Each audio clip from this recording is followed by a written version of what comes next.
Hey everybody, this is Mike making another short video, and today we are going to talk about my 2024 Can-Am Defender Limited side-by-side. My project managers, shout out to Trevor and Matt, asked me to make one on my side-by-side. I told them about it, that I had bought one, and they wanted to see what it was all about. So we're going to go over the pros and cons. If you're thinking about buying one, this video may be helpful to you, and even if you already own one, you might want to just watch through it to see what I did. Maybe it'll give you some ideas and some tips. All right, for starters, this thing is loaded to the gills. Every bell and whistle that you can possibly get from the factory. Now there are accessories that you can buy separately, but it is loaded. Everything I could possibly get from the dealership is on here, and this thing topped out at about $33,000. That's the price for this Can-Am Limited side-by-side. Now, we're going to go over some things that I wish they would have included for that price, and let's get into it. First of all, it did not come with mirrors. Nope, that's an accessory they want you to buy, and for the pair it was 200 bucks. Now, I did put a little convex mirror down there on top of it, and it was nothing to put them on, not a big deal, but that's just another way for them to get money out of you. One of the things, and again, we're going to go over all the negatives first, and then we'll go over the pros. Okay, one of the negatives I don't like about the windshield wiper is that it is a single speed. Now, I can't really compare it to the Polaris because I don't know, but I really wish that that windshield wiper had two speeds. It's a constant single speed, and that's it. Another thing you don't get on this thing is blinkers. You don't get blinkers, you don't get a horn, you don't get flashers. Again, they want you to buy their aftermarket kit. Here's something else. I did notice on that brand new Polaris in the showroom today when I was getting those brand new wheels put on, is that the Polaris has locking doors. The Can-Am Defender Limited does not. This is a huge complaint from people that buy these things from Can-Am, because they figure, Jesus, for 33 grand, I should get locking doors, but you don't. I did order, and I do have a aftermarket door lock kit for all four doors, but this is automotive paint on these plastic panels, and it just makes me cringe thinking about having to drill a hole right about there. It's pretty involved. You got to take the door panel off. You got to go through all this stuff. So it's going to take me hours to put all four in. And I just haven't pulled the trigger on it yet. I've got the kit. It's in my garage. I just got to put it on. Another thing that they don't include on this 2024 Can-Am Limited. Let me back up here. What they don't include is power windows for the back doors. That's right. They're roll-up. Again, you would think for 33 grand, you would get power windows in the back too. There's the power windows. And you got power control over there as well. So this is a step up as far as the location of the buttons over the Polaris, because they were in the center console. It really sucked in my book. It needs to be on the door, just like a regular car. But I didn't get power windows in the back. They don't even offer it, which I thought was really bizarre.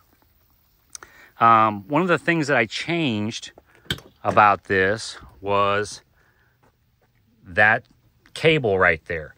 That cable stops the door from breaking off in a high wind, but initially it only came open about that far. And it was limited. If you're a big person or you just need lots of room to get your stuff in there, you need the door to open wider. So those are aftermarket cables that allow the door to open that much more. It's not much, but it does the job. Another thing that it didn't include was a second dome light. That one right there. I had to buy that separately. There was no pigtail up there. I had to just tie it into that. It has its own button there for power, but I had to add that second dome light. It did not come included. Again, kind of bizarre for 33. Another thing that it did not come with was a rear bumper. And now, I still scratch my head. I don't understand why there would not be a rear bumper on this. Maybe because not everybody needs one. I don't know. But this one here is from No Limit. It wasn't cheap. It was about $750, but I put it on. It's nice. I still need to put the fair lead for the winch. I'm going to add a winch to the back. It's heavy duty. That thing weighs about 80 pounds. It's pretty heavy, heavy gauge steel. The only thing I have to figure out is when you open this tailgate and let that drop, you don't get a whole lot of room there. There is no structural support in this tailgate. So yes, you can sit on it, but it's going to bow slightly. And if I do that, I'm going to end up putting some marks right here. So I got to figure something out there. I don't plan on sitting on the tailgate, but you know, that could happen if I decide to sit there. I changed out the back lights to LED. Unfortunately, the light package was bulbs, so I changed those out to LED.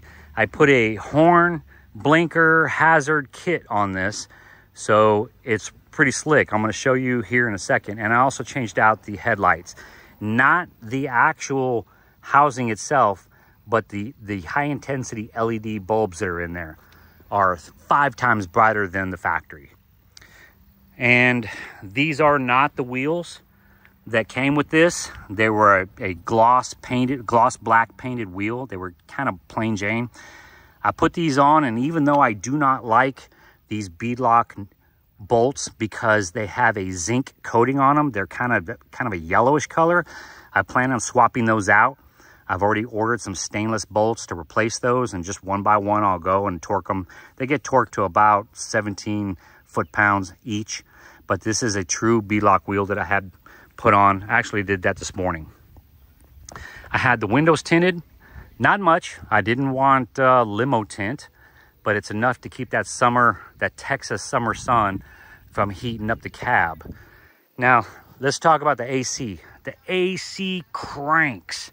You got to remember that this is Texas, and it can get easily to 110, 112 degrees or more. That AC just rocks, okay? So yes, it's good. Now, I don't know about the Polaris, but this one rocks. Now, there's only a couple of downsides to the AC. The AC controller sucks. It's that little thing right there.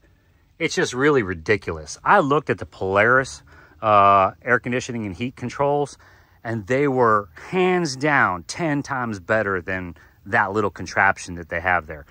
So kudos to Polaris, because their controls for the AC are much, much better. I put a CB radio in this thing. It was an easy connection. I put a phone mount. There you go. So I can put my phone right there. I actually added a mirror as well.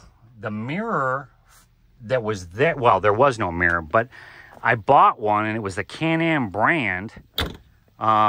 And it had a fisheye look to it. Everything was distorted. That has a flat mirror facing on it that gives me a true representation of what's behind me. It's not distorted.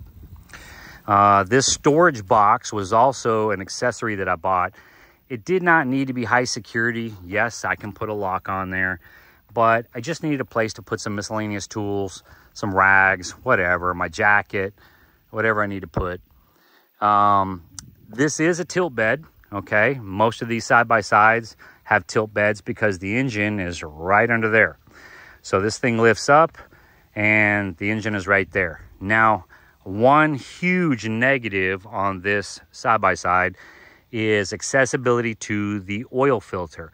I have not had to change it yet because I don't even have 50 miles on this thing. But the first oil change that I have, it's going to be a royal pain in the butt. There is no aftermarket oil filter relocation kit on the market yet. As soon as there is one, I'm buying it. One of the things that I do plan on upgrading, and it's kind of a big ticket item, I can't do it right now, is the shocks. Now, there's nothing wrong with these shocks. These are Fox shocks, but there is I think it's called Stage 3 shocks that are specifically tuned for this side-by-side with the heavier glass and the roll cage up top. This has a top-heavy type of geometry, and those shocks from Stage 3 are specifically designed for this vehicle. They're specifically tuned for this vehicle. and they run about $3,000 a set. So unfortunately I can't afford those right now. I'll wait till the timing is right, and then I'll get those swapped out. Another thing that I did is I put some of this non-skid tape right here. That's a high wear area. I like that I did that. I actually did find some floor mats that fit perfectly by Kemimoto. They're specifically designed for this vehicle, and they fit like a glove. One of the things that I do like about this Can-Am Defender is that the seats lift up, and underneath the seats you have storage. There's a storage bin there. You can lift this up. There's storage under there. I've got my manuals there. You can drop this here. You've got a place for drinks, whatever.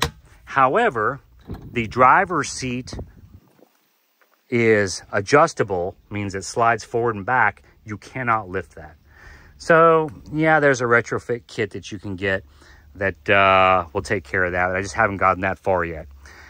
All right, in the back, it's pretty much the same thing. You got a fold down here, okay? And you can lift these up to put storage bins. I just haven't bought the storage bins yet. And you got a small place here, a cubby to put your phone or whatever, and there's a grab bar, pretty much like all of them. Now, this does have the headliner. It's real nice. And this thing is extremely quiet. However, the panel that separates the engine compartment from the cab, I did put 1-inch thick insulation behind that, that fabric just to give it a little more, and it's very, very quiet. This is not, keep in mind, this is Texas. This is not a very Texas-friendly toy. Unfortunately, if you're familiar with the laws, Texas does not allow these vehicles to drive on the streets. This is not Arizona. In Arizona, you can get a permit and you can legally drive on the streets as long as you have blinkers and hazards and mirrors and a horn, yada, yada, yada. Not in Texas. The Texas law states that only if you are a rancher or a farmer, you can drive your side-by-side up to 20 miles from your property. Or if you are a game warden. Now, there are certain cities in Texas, like Galveston, that will allow you to ride on the streets. It's their little local municipality rule that they have, but it's very specific. You can only drive 20 miles an hour. It's not all over Texas. It's just certain cities. Blinkers you'll like. It was an aftermarket kit, like I said. Let's turn this on. Let's put the blinker on. It may not be very impressive because we're in the daylight, and at night it really lights up bright. Super nice. And again, in the back, everything is LED as opposed to what it was. They were regular light bulbs that came with this thing. Let's start it up. That's another thing about this. There was no stereo. There is no factory stereo system that comes with this. Now, that's fine with me. And according to the dealership, they said, well, we can put one in for you, but it's about $6,000. And I said, you gotta be kidding me. So I said, nope, don't need it. I'm not one of those guys that needs to be listening to the radio, jamming, going down the road. I could care less about music, but I have a little JBL radio or speaker right there that runs off Bluetooth, and I can listen to music from my phone. But I don't need illuminated speakers that dance with lights and all this other stuff. I don't need that. Again, this is going to be a trail rider, and by the time I get it all fixed up with some more aftermarket accessories, I'll be ready to go on my little vacation camping for about 2 or 3 weeks. Anyway, we're gonna keep this video short. I have no buyer's remorse, no regrets. It's a lot of money, but I traded in another Can-Am ATV that I had. So insurance on this thing in Texas anyway is about 125 bucks a month. If I ever get pulled over, you know, unless the cop is a total dick, you know, I've got everything that you would need: mirrors, lights, horns, blinkers, and I've got insurance. So anyway, that's my 2024 Can-Am Defender Limited. If you have any questions, put them in the comments down below, and I'll get back to you. Later, Trevor, Matt.